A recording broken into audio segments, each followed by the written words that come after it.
Hi, welcome back. I want to welcome you to the class. Thank you for putting in your bios and responding to each other, getting to know each other in this online forum. Each week, I'm going to create a video where I review the information that was in the chapter that we read in order to complete the assignment. So this week, I'm going to go ahead and look at chapter 1, and I want to give an overview of all of the different things that it talked about. Basically, it's the history. And so this provides an introduction to young children with special needs. Most early intervention efforts began under the Title 5 Maternal and Child Health Program, which was enacted in 1935 as part of the Social Security Act.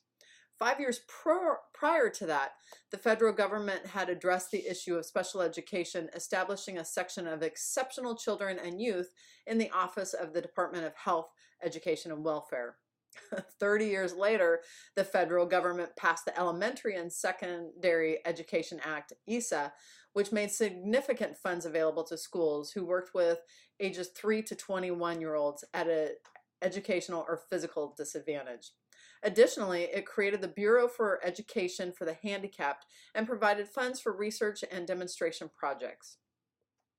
In 1974, amendments to ESA required states without conflicting laws to establish a plan to identify and serve all children with disabilities from ages birth to 21 years of age. Congress passed PL 99-457 in 1986, authorized continuing services to 3 to 21-year-olds, and introduced the notion of supports to very young children from birth to age 2 who were born with special needs or who were at risk to experience disabilities later in life. Excuse me. This set of laws introduced the Individualized Family Service Plan, IFSP, and specialized a greater role for families. In 1991, Congress authorized the Individuals and Disabilities Education Act, IDEA, which made services for 3 to 5-year-olds mandatory and later amended it in 1997. IDEA's wording was specific and formalized a philosophy of inclusiveness as promoted by the early interventionists. Today, it provides funds to individual states for personnel training with a caveat that each has a comprehensive system of personnel development, also referred to as CSPD.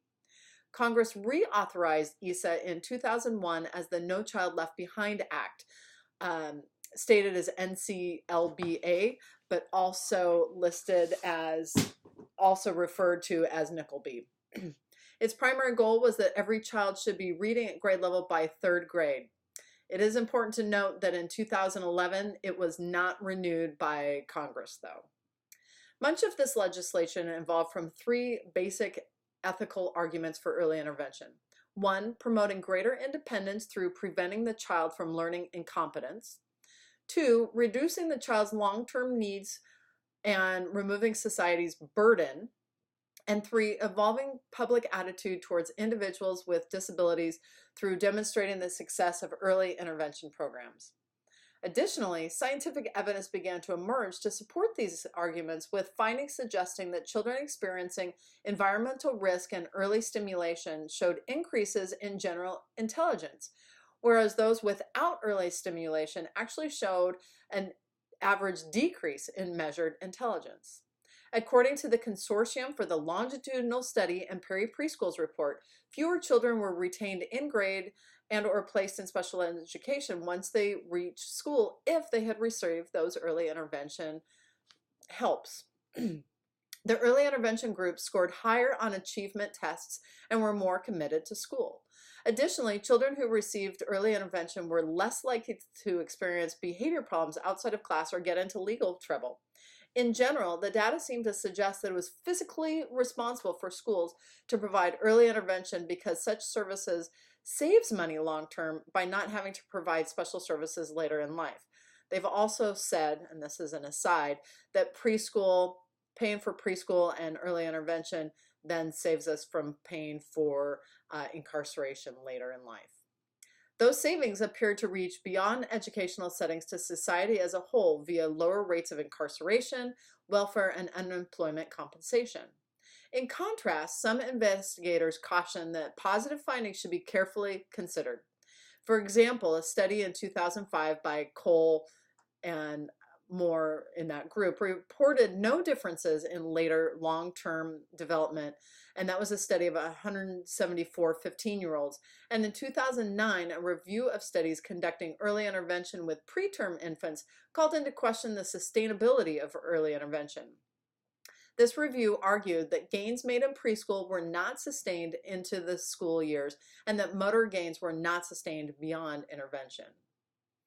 At present, IDEA defines children as disabilities as those children with intellectual or cognitive disabilities, hearing impairments including deafness, speech or language impairments, visual impairments including blindness, serious emotional disturbances, orthopedic impairments, autism, traumatic brain injury, other health impairments, specific learning disabilities, deaf blindness, or multiple disabilities, and who, because of those impairments, need special education and related services. The Improvement Act of 2004 allows for 3 to 9-year-olds to be more generally diagnosed as having a developmental delay as opposed to requiring that the child be diagnosed with a specific disability. That was helpful. Children are considered developmentally delayed if they satisfy 2 conditions. If they currently have a disabling or established risk condition, or if they are considered to have a condition that, through informed clinical opinion, is deemed to place them at risk for a disabling condition in the future. Other than speech and language disorders, more preschool children are served under the developmental delay category than any other. Finally, the early interventionists can hold any number of titles related to a young child with special needs, and he or she can work in a variety of settings. Furthermore, he or she works with a population of children with whom few have personal experience. Program planning and implementation belongs to the EI and requires that the EI identify the many factors that influence development and learning. It's multifold. There's so many different things going on, so many laws that have been enacted, revised, not held accountable for, etc. I will tell you personal experience with my own son. He was diagnosed with some speech delays as a young child, and early intervention is the entire reason why he's talking today.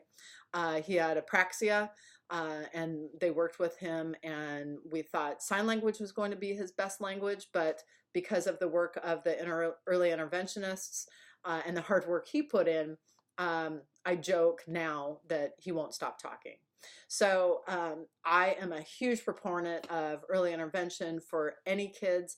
The parents that I work with, I always highly recommend that they get screened if they have any questions, because to me, it's better to get screened and have that opinion of the early interventionist, a specialist, rather than just the question or the thought that, oh, they'll get better. Why not have some help? Because I think there is a lot of research out there that shows that help early on can make changes for later in life. So thank you for listening, and hopefully we'll continue to have these conversations. I always like to share my own personal stories, and so I'm hoping that that will be okay with you too. So feel free to email me if you have any questions, but good luck with the rest of your assignments.